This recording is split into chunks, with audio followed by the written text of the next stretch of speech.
Okie dokie. Well, here we are again with the VRAAM show. Lee Kreider here, who's the producer. I've got Jim over here, who's become my able assistant during this time. Hi, Jim. How are you? Very good. How about yourself, sir? I'm doing well. I got a pretty decent sleep last night for a change. That's awesome. And I don't think you did you? No, we were on the bikes till midnight, riding the 60. Okay, very well. Well, our guest here this evening is Rupert Guinness in Australia, who had a lot to do with getting this VRAAM going. But before that, we want to make sure that if you're watching us on the Facebook page, be sure to give us a like and a follow there, and you'll get notices of future shows. The same thing if you're watching us on YouTube. Be sure to go down there and just hit that subscribe button, and you'll be sure of getting notices of future shows. With that, we're going to bring our friend Rupert Guinness in from Australia. How are you, Rupert? Very good, thanks, Jim. Oh, sorry, Lee, and good day, Jim. Good day to you, sir. Yeah. Well, Jim here had a lot to do with getting the time stations going. If you heard the Rick and George show this morning, he was on there. You're becoming quite a celebrity, Jim. I guess I'm getting over my fear of being on camera too, so I guess that's good. If you knew Jim, Rupert, that's quite an accomplishment. Because when I was photographing or videographing the race down there at the time stations, I have to chase him around. I'd catch him when he wasn't looking. But it's not too painful, is it, Jim? No, I'm getting used to it. It's getting better and better. Well, I think Jim's settling in there. He looks pretty good to me. There you go. We're trying. Thank you, Rupert. Jim is doing the 60 along with April. She's over there somewhere, I suppose. Or actually, she's upstairs cooking dinner right now. Oh, now, well, we won't get into that. There you go. That sounds good. Now, Jim ain't going to tell you this, but April beats his butt almost every day on the 60. Oh, she's outside. We go for an easy ride, and I say, let's keep it about 17 or 18. We're doing 22, 25. She's very type A. Okay. Well, we got Ashley Gebby in here. Good, loud and clear. Everything. So I'm glad that. I see Chris O'Keefe comes in, and that reminds me, I can't always see who joins and who's viewing. I can see some, but not all, and I can't see anybody that's viewing on YouTube. So if you're out there, just hit that comment line at the bottom of both videos. If you don't have a question or a comment, just say hi so we'll know you're there. And Chris, we're glad to see you here. Hey, Chris, give us a text here. We got a question for you. Rupert, so how's it going? Where are you at? Okay. Well, everything's going really well, actually. Obviously these days you have your highs and lows, but here it's Saturday in Sydney, and we've had overnight rain. Of course, indoors here, I'm nice and dry except for the sweat on me. but look, I think I'm right now. I'm riding on the. I'm in the Constant Kona section block 15 of the route, and I'm on the Ironman route, approaching the halfway mark at Harvey, and I feel pretty good. Nice tempo. It was a bit hard at the start. I just had a short sleep and getting the old legs going again. That's the most painful part. But once you get into the routine, I feel pretty good. A new dawn, and some local cyclists have dropped in as they're going past in their group. So, that's good for the morale as well. Definitely. Well, that's what I was going to ask you. You're there in an auto dealership, are you not? Exactly, yeah. It's a Mercedes dealership called G Brothers in Mona Vale, which is just in the Northern Beaches area of Sydney. And literally within less than a kilometre, or probably 500 metres, is a beautiful beach, really nice coastline. Of course, I can't see it. I can only imagine it. occasionally in between rides, I want to take a break, a nature break. I'll walk out to the road and just sort of see, get a glimpse of traffic again. For all these times that you rude traffic, you sort of miss it when you're stuck inside for so long. Definitely. Is that your support van there behind you? Yeah, well, on my, I just knocked over the coffee cup. Just here, there's the RV, the Let's Go RV, which is in which I sleep or have my nap. There goes one of my support crew, Sally Heckenbotham, and there is a support car.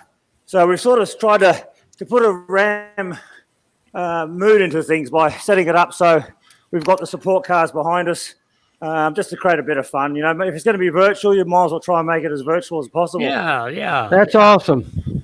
Yeah, it's all fun and games, Chris O'Keefe is in here. Chris, weren't you going to do RAM or Raw this year? What were you going to do? Tell us.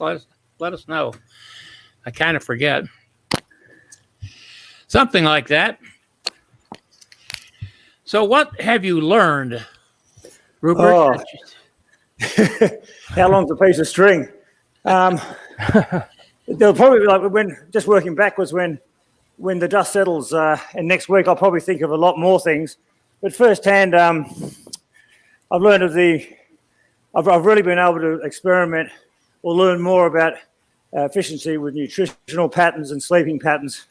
Also, probably time wasting. Mind you, I guess I like getting off the bike because when the bike's stationary, it's nice to get off and go to the bathroom and sort of wander off. My support crew sort of keep an eye on me. If I take 2 strides away from the route to the toilet, they're onto me saying, "Where are you going?" Like I'm trying to make some escape. But I've learned a lot of that. It's been really good for for my I guess experience in doing 12 days of back-to-back riding. For 18 to 20 hours a day. I think I needed it. And, however, the fallout of what VRAAM was about, I've managed to get a good block of riding under competition in a competition environment, which I think will put me in good, better stead for next year than if we didn't have VRAAM on. Yeah. We also learned, so it's also been really good for our crew. As you guys know so well, the importance of crews. And, if I was going to do RAM this year, I was a RAM rookie. And there's a whole bunch of experience with that, but also for our crew. Even though we're not mobile, it's been a great platform for them to be able to work with each other, learn their roles, and make great solid friendships. And also for them to be able to anticipate, not just wait for me to say I need something or I'm in that sort of mood swing or whatever. They can actually anticipate it, and so you're getting that blend within the group, which is really good. And everybody's been really open to learning and not taking not so much criticism, but it's more like everyone's trying to learn, and that's been a real heartening thing to see. So very much I understand how RAM is a team. Even if you're a solo entrant, you need the team to get there. So I'm really excited about what we can work off from this race for next year. Okay, very well. Well, you're riding for a charity. I know that because we had you on the show earlier. And you want to tell us a little bit about what you're riding for here? Yeah, look, the overriding cause first is to heighten awareness for mental health. And no matter what charity, mental health, even outside of charities, mental health is such an important factor in our lives, as we all know, with current events, with COVID and all social political issues and everything that all countries are experiencing their own way.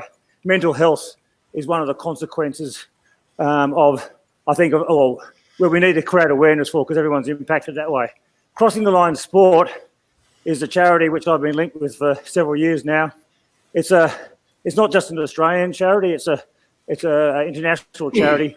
Its prime focus is to do with elite athletes, to help them transition from their elite career to life after. But of course, as it has happened in the old pyramid effect, you've got the elite athlete like that at the top. They have partners, friends, and families who are impacted by how they handle transition as well. And through all that, mental health becomes, again, another major issue. So my link to crossing the line in sport is via the mental health side. One of the great things we've had crossing the line, I've managed through my VRAAM experience to bring a number of elite athletes and sports types here where we've spoken to them, chatted to them. So we very much use this as a platform for mental health as much as me using it as a way to prepare for RAM. And just hearing the exchanges from athletes who have come and even some of them who have just called in, it's pretty touching when you get, former Wallaby Rugby Union captains and Tour de France riders, Olympic rowers who I reported on, and they're calling in to wish you support. And I know each one of those guys have had their own struggles, and it shows that between humans can really still bond well if they just keep their minds open and are willing to listen to each other. So it's a bit of a broad answer there, Lee. Sorry, but that's the overriding sort of driving force for me. Or one of them, obviously. When you got the agenda, there's the website there. If anybody wants to learn more or even make a donation, crossingthelinessport.com. Pretty simple to remember. And how's the fundraising going for you? Oh, look, the bucket's never full enough. There'll always be more, but we're finding that with the flow of people coming through, particularly on the weekend. So we're just at the start of another weekend, and with this being the last weekend of VRAAM, we're pretty confident. I think the most important thing is the awareness, though. If you can really reinforce the awareness, get people to talk. You equate dollars with awareness. I've always been a big believer in the awareness factor is the first thing, because that can be everlasting. A dollar is great and does make an impact, but a lifetime of awareness can last for generations. Okay, very well. And Ashley Gebby is asking, is the climbing of VRAAM similar to that of the real event? Seems to be lots of climbing. Well, actually, I can tell you, having not done RAM yet, I hope it's not similar to RAM.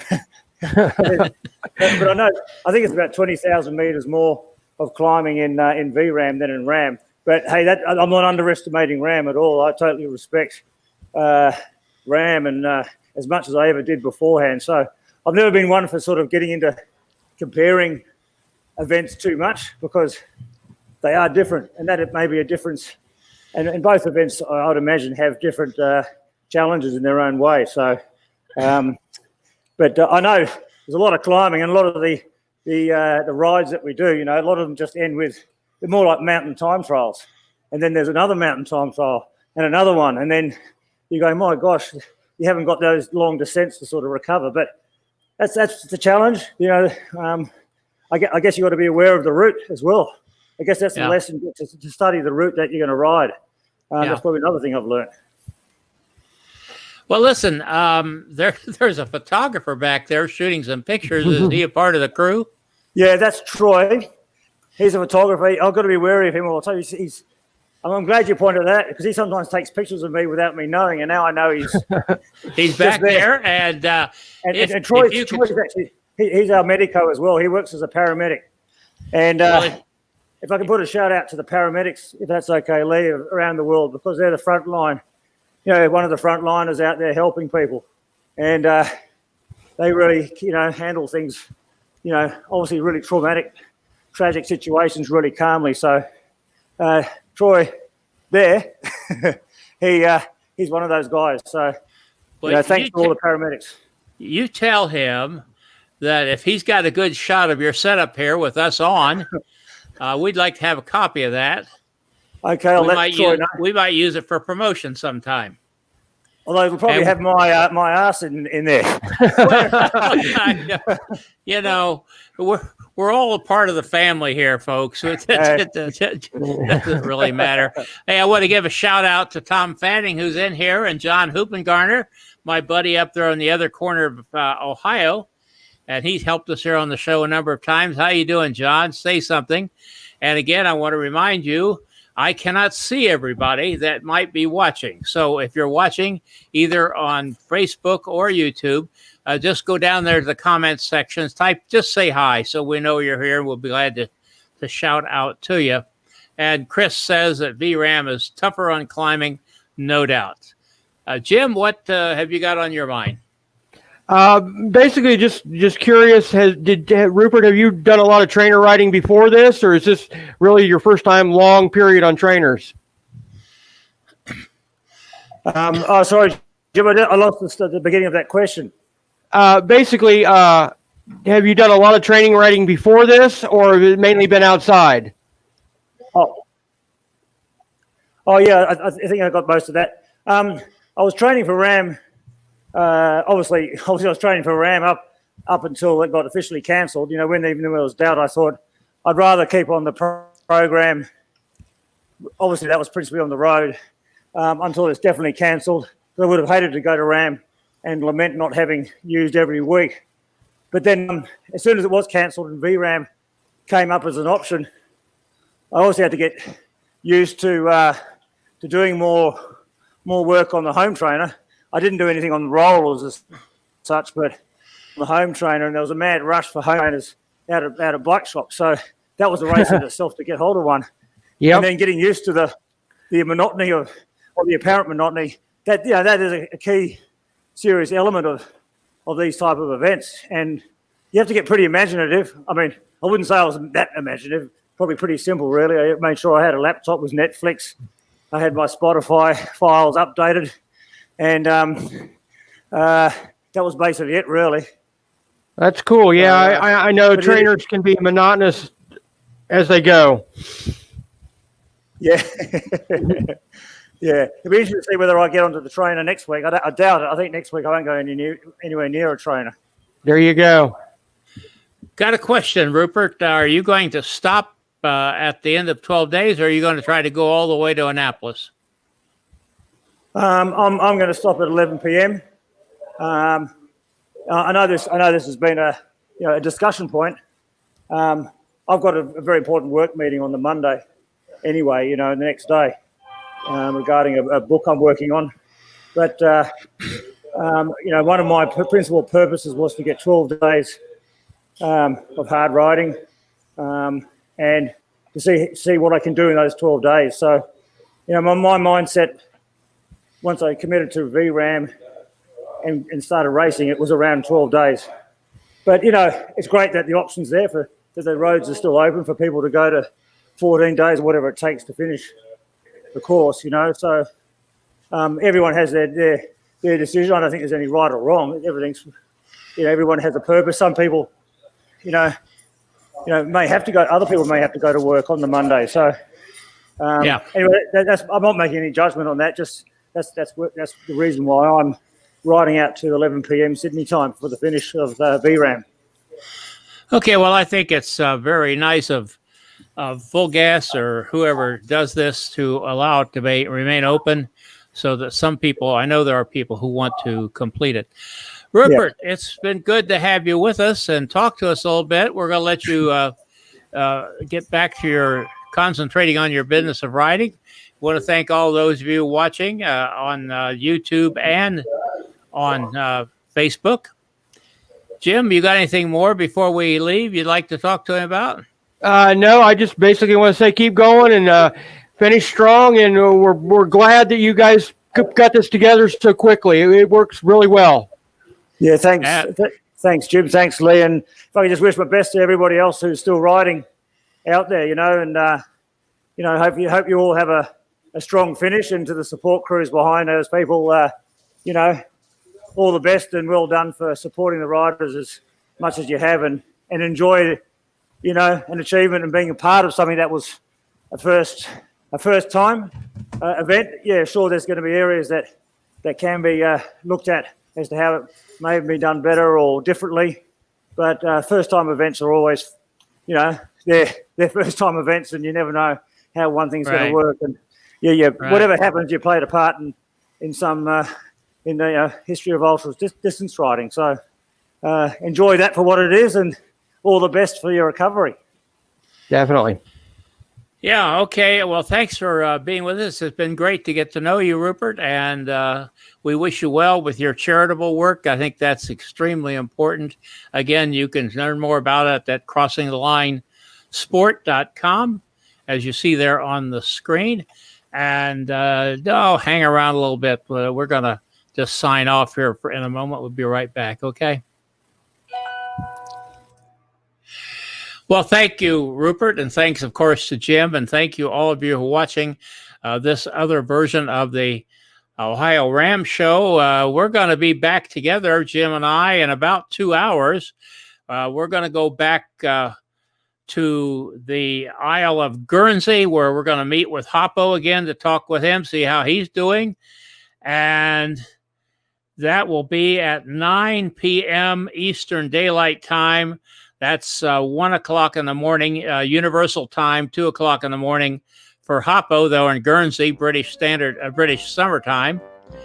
And you'll have to figure that out for your own time zone. We'd be glad to have you with us then. So with that, we're going to say goodbye.